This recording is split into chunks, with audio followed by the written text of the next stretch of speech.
अगला जो पॉइंट है आपके पास, बीट द थीटा, थीटा को पीटो। अगर तुमने नहीं पीटा इसको तो वो तुमको पीट देगा, तुम मार्क्स काउंट करोगे और गलत वहां पर आंसर आपका होगा। पूरी फिजिक्स में 3 जगह पर, जैसे कि अगर हम इलेक्ट्रिक फ्लक्स का फार्मूला लिखें तो इलेक्ट्रिक फ्लक्स होता है पहले ब्रैकेट में इलेक्ट्रिक फील्ड इंटेंसिटी, दूसरे ब्रैकेट में एरिया और तीसरे ब्रैकेट में कॉस थीटा। मैग्नेटिक फ्लक्स जब हम बात करते हैं तो पहले ब्रैकेट में मैग्नेटिक फील्ड इंटेंसिटी, दूसरे ब्रैकेट में एरिया, एरिया की वैल्यू और ये कॉस थीटा। और तीसरा, जब मैग्नेटिक फील्ड में जब मैग्नेटिक फील्ड में कॉइल घूमती थी, तो जब मैग्नेटिक फील्ड में कॉइल घूमती थी तो वहां पे क्या आता था, टॉर्क। और टॉर्क का फार्मूला क्या आता था, टॉर्क बराबर होता था mb साइन थीटा। जहां पर ये कैपिटल वाला m जो है ना वो NIA था, n माने नंबर ऑफ टर्न, I माने करंट, A माने एरिया, b साइन थीटा। और ये टॉर्क की बातें आपने करी हैं जब आप magnetic field due to electric current. तो पूरी की पूरी फिजिक्स में 3 जगहों पर आपको ये थीटा परेशान करेगा, तीनों फार्मूले में, चाहे आपका थीटा ये हो या ये हो या ये हो। ध्यान देना, जो थीटा है ना, ये थीटा है angle between area vector, area नहीं लिखा गया, एरिया वेक्टर लिखा गया, and electric field intensity, electric field intensity. ऐसा करता हूं, इसको कर देता हूं, इसको इलेक्ट्रिक फील्ड इंटेंसिटी की जगह पे लिख सकता हूं फील्ड इंटेंसिटी। अगर वो इलेक्ट्रिक वाली होगी तो इलेक्ट्रिक वाली फील्ड इंटेंसिटी, और अगर वो मैग्नेटिक वाली होगी तो मैग्नेटिक वाली फील्ड इंटेंसिटी, फील्ड इंटेंसिटी। तो इस थीटा को जज करने में गलती मत करना, क्योंकि अगर ये थीटा आपका गलत जज हो गया तो प्रॉब्लम हो जाएगी। अच्छे से फार्मूला देख लो, ये इलेक्ट्रिक फील्ड इंटेंसिटी की वैल्यू है, ये उस एरिया की वैल्यू है जिससे कि इलेक्ट्रिक फ्लक्स लिंक होगा, और थीटा के बारे में बता रहा हूं। और मैग्नेटिक, वैसे तो हमारा रिवीजन जो है किसका चल रहा है, इलेक्ट्रोस्टैट्स का, बट पॉइंट ऐसा आया कि सभी को एक बार देख लिया जाए। जब मैग्नेट में रिवीजन करेंगे तो फिर से रिवाइज कर लेंगे इसको। तो थीटा से आप बच के रहिए। अब कुछ पॉइंट ऐसे हैं, कुछ क्वेश्चंस की लैंग्वेज में इस तरीके से लिखा जाता है जिसमें आप थीटा को जज नहीं कर पाते। जैसे, तो थीटा को जज करना है तो एक स्टेटमेंट देखिए बोर्ड पर, स्टेटमेंट 1, और ये स्टेटमेंट 1 किसी न्यूमेरिकल का हिस्सा होगा, न्यूमेरिकल का पार्ट होगा। तो ये लिखा हुआ है कि magnetic field capital B is normal to given coil, मतलब एक कॉइल है और उस कॉइल के रेस्पेक्ट में जो मैग्नेटिक फील्ड है वो नॉर्मल है। तो बताइए थीटा की वैल्यू कितनी है, जो भी दिमाग में आए, मन में आए, जो आपको लगता है वो बताइएगा। थीटा एरिया वेक्टर और फील्ड इंटेंसिटी के बीच बनने वाला एंगल है। यहां पर आपको थीटा की वैल्यू कितनी समझ में आ रही है? नॉर्मल का मतलब होता है परपेंडिकुलर 90 डिग्री। आपको थीटा कितना समझ में आ रहा है? नॉर्मल का मतलब होता है परपेंडिकुलर होना, यानी मैग्नेटिक फील्ड कॉइल के साथ परपेंडिकुलर है। तो एरिया वेक्टर और कैपिटल B के बीच में कितना एंगल बन रहा है? 90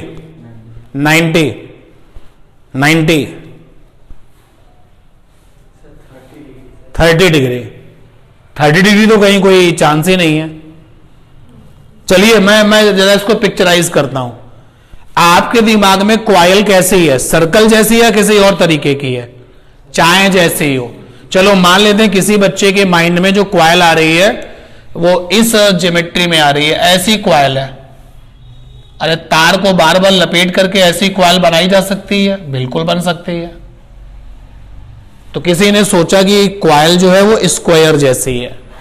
जनरली हमारी आदत हो चुकी है कि जब हम कॉइल बनाते हैं ऐसे सर्कल शेप बना देते हैं, ये कॉइल है, तो हमने कॉइल बना दिया। अब जो मैग्नेटिक फील्ड है वो नॉर्मल का मतलब 90 डिग्री पर है, तो जो मैग्नेटिक फील्ड है वो कॉइल के साथ में 90 डिग्री पर है। बिल्कुल सही बात है। अब 90 डिग्री पर या तो ऊपर होगी या नीचे होगी, तो मैंने खैर ऊपर ले लिया। थीटा क्या होता है? एरिया वेक्टर और फील्ड इंटेंसिटी। तो भैया एरिया वेक्टर कैसा होता है? एरिया वेक्टर हमेशा उस एरिया के साथ कैसा होता है? परपेंडिकुलर। तो कॉइल का एरिया वेक्टर या तो ऐसे बनेगा, या तो फिर कॉइल का एरिया वेक्टर ऐसे बनेगा। तो भाई यहां का जो थीटा है या तो 0 डिग्री है या फिर कितना है? 180 डिग्री। अभी गलती कर रहे हो चलेगा, इसीलिए तो रिवीजन हो रहा है ना, बेटे बाद में गलती मत करना। यहां पर भी आप देखिए, ये जो कॉइल है ना, एरिया वेक्टर किसी भी कॉइल किसी भी एरिया से कैसा होता है? परपेंडिकुलर। तो या तो ये ऐसे बनेगा या फिर एरिया वेक्टर ऐसे बनेगा।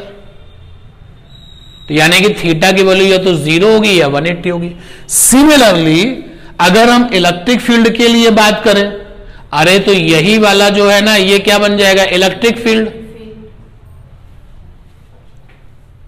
लेकिन थीटा की जो कहानी है वो कैसी रहेगी? सेम। थीटा नहीं बदलेगा। Be careful about it. तो क्या ये स्टेटमेंट 1 अगर किसी न्यूमेरिकल का पार्ट हुआ तो गलती तो नहीं होगी? पक्का? अब नेक्स्ट पर चलते हैं, स्टेटमेंट नेक्स्ट पर देखते हैं क्या गलती है क्या नहीं है। तो सेकेंड स्टेटमेंट है स्टेटमेंट नंबर 2, अगेन रिपीटिंग की all these statements are the part of the numerical. तो स्टेटमेंट आया किसी क्वेश्चन में न्यूमेरिकल में, कॉइल है या कोई एरिया है। जनरली जो प्रॉब्लम हमारी मैग्नेटिक फ्लक्स की होती है ना, या फिर टॉर्क की होती है, तो उसमें कॉइल वर्ड का ज्यादा यूज होता है। कॉइल ऐसी थी, कॉइल वैसी थी। और जब जो प्रॉब्लम इलेक्ट्रिक फ्लक्स की होती है उसमें एरिया वर्ड यूज होता है कि ये वाला एरिया ऐसा है वैसा। तो यहां पर स्टेटमेंट में लिखा है कॉइल या फिर कोई भी area is placed along the field intensity. अब फील्ड इंटेंसिटी में अगर तुम मैग्नेटिक पे सोचोगे तो फील्ड इंटेंसिटी का मतलब बी होगा, अगर आप इलेक्ट्रिक पर सोचोगे तो ई होगा। अगेन थीटा क्या है? थीटा फील्ड इंटेंसिटी और एरिया वेक्टर के बीच में बनने वाला एंगल होता है। थीटा क्या है यहां पर? 0 डिग्री। 0 90 degree, 0 degree. चलिए देखते हैं क्या आंसर है, उसको फिर डिसाइड करते हैं। 3D बनाते हैं आपके लिए। मान लो ये आपके घर की स्टडी टेबल है, ये स्टडी टेबल आपके घर की बना दी मैंने, और जो फील्ड इंटेंसिटी है यानी कि जो इलेक्ट्रिक फील्ड है या जो मैग्नेटिक फील्ड है वो टेबल पर है। तो ये मैंने कुछ एरो बना दिए, ये फील्ड है। अब कॉइल जो है वो अलोंग द फील्ड है। तो अगर मान लेते हैं कि आपके पास में कॉइल ऐसी है, ये देखो कॉइल फील्ड के साथ है, यानी फील्ड अगर टेबल पर है तो कॉइल भी को भी तो टेबल पे रखा होना चाहिए, तभी तो दोनों अलोंग होंगे। और अगर कॉइल फील्ड के अलोंग होगी तो भाई इसका जब एरिया वेक्टर बनाओगे, कॉइल का जब एरिया वेक्टर बनाओगे तो वो फील्ड के साथ कितना बनाएगा? 90। यानी यहां का थीटा कैसा है? 90 है, 0 नहीं है, 180 नहीं है, 90 है। अगर फील्ड ऊपर की तरफ होगी ऐसे, तो कॉइल भी कैसी रखी होगी? ऊपर ऐसे। तो एरिया वेक्टर हमेशा उसके साथ कैसा होता है? 90। जैसे सपोज कर लो कि ये मैग्नेटिक फील्ड लाइंस है और सारी की सारी मैग्नेटिक फील्ड लाइंस इस समय बोर्ड पर है। तो अपना जो कॉइल है या जो एरिया है, ये चलिए कलरफुल पेन से, ये हमारे पास में कोई एरिया है, ये एरिया है। तो ये एरिया भी बोर्ड पर है, दोनों लोग अलोंग हो गए। अब इस टेढ़े मेढ़े वाले एरिया का जो एरिया वेक्टर है, अगर आप ऐसे लेंगे या अंदर लेंगे, दोनों ही केस में थीटा की वैल्यू क्या जा रही है? 90। तो स्टेटमेंट पे ध्यान देना होगा और बातें पकड़नी पड़ेंगी। समझ पा रहे हैं क्या? yes, समझ पा रहे हैं? अगर समझ पा रहे हैं जरा एक न्यूमेरिकल आप लिखिए और आंसर दीजिए, स्पीड मेंटेन करिए। कैपिटल ई यानी जो इलेक्ट्रिक फील्ड है वो अलोंग द एक्स एक्सिस है, तो electric field along the x axis है, ये electric field along the x axis हो गई। और जो स्क्वायर है ना उसको भी अलोंग द एक्स एक्सिस रखा गया, ये देखिए ये स्क्वायर भी अलोंग द एक्स एक्सिस है। भाई इलेक्ट्रिक फील्ड भी अलोंग द एक्स एक्सिस है और स्क्वायर भी, आपकी ये नोटबुक को मान लेते हैं ये स्क्वायर है, तो electric field along the x axis है, स्क्वायर भी अलोंग द एक्स एक्सिस है। तो इस स्क्वायर का जो एरिया वेक्टर है वो या तो इधर जाएगा या नीचे जाएगा, तो दोनों ही केसेस में एरिया वेक्टर इलेक्ट्रिक फील्ड से कितना बनाएगा? 90 बनाएगा। तो E का वैल्यू 20 है, एरिया का वैल्यू 10 है और थीटा का वैल्यू क्या है? तो cos 90 क्या होता है? 0। फ्लक्स की वैल्यू क्या होगी? 0।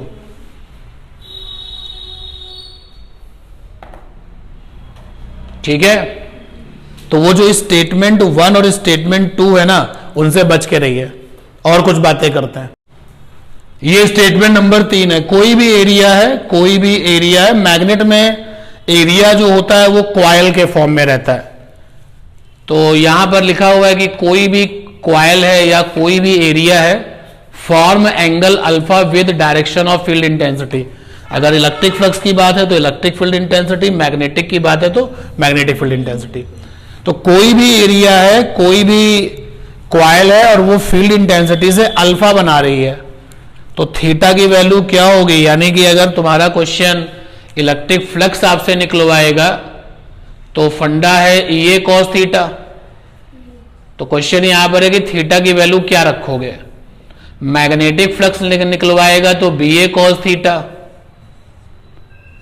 और अगर वो टॉर्क निकलवाता है तो एम बी साइन थीटा।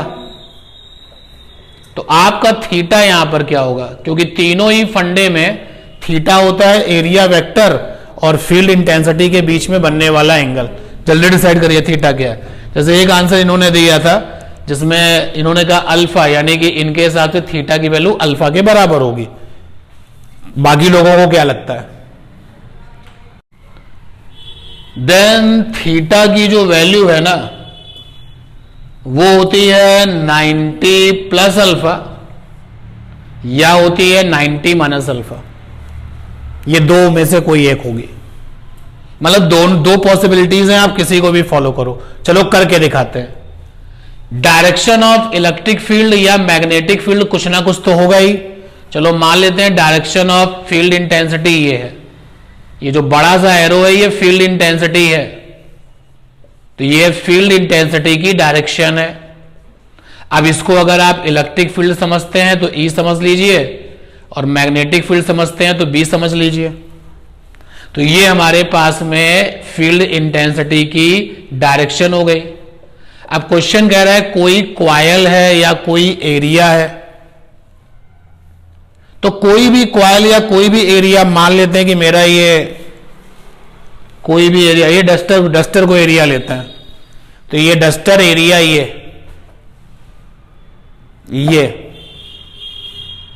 वो एरिया कॉइल, मतलब जो ज्योमेट्रिकल एरिया है। अगर आपके पास में स्क्वायर है तो स्क्वायर अल्फा बना रहा है इसके साथ। अगर आपके पास में रिंग जैसा कोई डायग्राम है या रिंग जैसी कोई ज्योमेट्री है, तो चलो हम यहां पर कुछ दिखाते हैं समझने के लिए। ये मान लो कोई एरिया ही है, ये कोई एरिया है, तो भाई ये जो एरिया है ना, वो एरिया और ये जो फील्ड है वो आपस में क्या बना रहा है? अल्फा बना रहा है। वो एरिया वेक्टर नहीं कह रहा। भाई मान लेते हैं तुमने कहा सर मेरे पास में एक रेक्टेंगल है, तो तुम्हारा रेक्टेंगल फील्ड से अल्फा बना रहा है। किसी ने कहा उसके पास में एरिया जो है स्क्वायर है, तुम्हारा स्क्वायर यानी कि जो ज्योमेट्री वाला जो शेप है ना वो आपका अल्फा बना रहा है। या किसी के पास में सर्कल जैसी कॉइल है, अरे यार अगर मैं इस मार्कर को फील्ड कह दूं, इस मार्कर को मैं क्या कह दूं कि ये फील्ड है, और ये हमारा सेल फोन ये एरिया हो गया, तो देखो भैया दोनों लोग यानी कि एरिया और ये फील्ड आपस में क्या बना रहे हैं, अल्फा बना रहे हैं। तो एरिया वेक्टर का हाल क्या होगा, बना लेते हैं एरिया वेक्टर। एरिया वेक्टर जो होता है वो एरिया से हमेशा 90 बनाता है। तो जो लोग एरिया वेक्टर ऐसे की तरफ बनाएंगे, नीचे की तरफ, ये जस्ट लाइक दिस, ये देखो उन्होंने एरिया वेक्टर बनाया और ये सोच करके एरिया वेक्टर बनाया कि एरिया वेक्टर एरिया से क्या बनता है, 90। अगर एरिया वेक्टर एरिया से 90 बनाता है तो ध्यान देना इस समय मार्कर कहां पर है, फील्ड इंटेंसिटी पर है, और इस समय मार्कर कहां पर है, एरिया वेक्टर पर है। तो भैया दोनों के बीच में एंगल जो बनता है उसी को तो थीटा कहते हैं। तो यहां पर थीटा की वैल्यू क्या आ रही है, 90 माइनस अल्फा। अच्छा, जो लोग एरिया वेक्टर ऐसे बना लेंगे, बाहर की तरफ ऐसे बना लेंगे ये, तो जरा देखिएगा ये रेड वाला एरिया वेक्टर अगर आपने बनाया तो भाई ये एंगल आपका 90 हो गया, ये 90 हो गया। तो ये आपका फील्ड इंटेंसिटी है। तो फील्ड इंटेंसिटी से इतना ये अल्फा आया, प्लस में 90 ऐड कर दो तो क्या बन जाएगा, 90 प्लस अल्फा, 90 प्लस अल्फा। बात समझ पा रहे हैं? और अब उस क्वेश्चन की भी बात करते हैं जिसको लेकर के हम इतना ज्यादा जो है आपको अटेंटिव मोड में ला रहे हैं। क्वेश्चन ये था, लिखा था coil area is equal to 0.2 metre square makes angle 60 degree with capital b 2 tesla. Find magnetic flux. बहुत सारे बच्चों ने इसका आंसर दिया 0.5, और जबकि सही आंसर था √3/2। देखो 0.5 उन्होंने कैसे दिया, उनको लगा कि थीटा की वैल्यू जो है वो 60 डिग्री है, तो बी की वैल्यू लिखी 2 टेस्ला और एरिया 0.2 और थीटा उन्होंने ले लिया cos 60। तो cos 60 जो है वो आपका आई थिंक एरिया 0.5 था जहां तक, चलो कर लेते हैं उसी क्वेश्चन की तरह से ही इस क्वेश्चन को बदलते हैं। तो एरिया यहां पे 0.5 था और cos 60 हो गया हाफ, तो देखो उन्होंने लिखा 0.5 वेबर, गलत हो गया। यह ध्यान देना चाहिए था कि एरिया जो है वो बी के साथ 60 बनाना है, एरिया वेक्टर नहीं बना रहा है। तो अब अगर आप इस तरीके से ट्यून्ड हो चुके हैं तो आपके लिए थीटा की वैल्यू क्या हो सकती है, यहां पर हमारे लिए थीटा की वैल्यू हो सकती है 90 माइनस अल्फा या 90 प्लस अल्फा। तो यहां पे 90 और अल्फा होता है angle between area and field. तो एरिया एंड फील्ड के बीच में एंगल कितना बन रहा है, 60। तो एक्चुअली यहां पे 30 डिग्री आएगा, या फिर आप 90 प्लस 60 150 भी ले सकते हैं। दोनों ही केसेस में वैल्यू सेम आने वाली है। बी की वैल्यू 2 है, एरिया की वैल्यू 0.5 है, और यहां पर एक्चुअली cos 30 आएगा। cos 30 की वैल्यू यहां पे हो जाएगी √3/2, और आप देख सकते हैं ये वंजा बन जाएगा, तो आंसर क्या हो जाएगा, √3/2 वेबर। तो ये थीटा को पीटना पड़ेगा, अदरवाइज वो तुमको पीट देगा। तो प्लीज इसमें गलती मत करना, बहुत सिंपल सी प्रॉब्लम होती है। अगर आपने समझा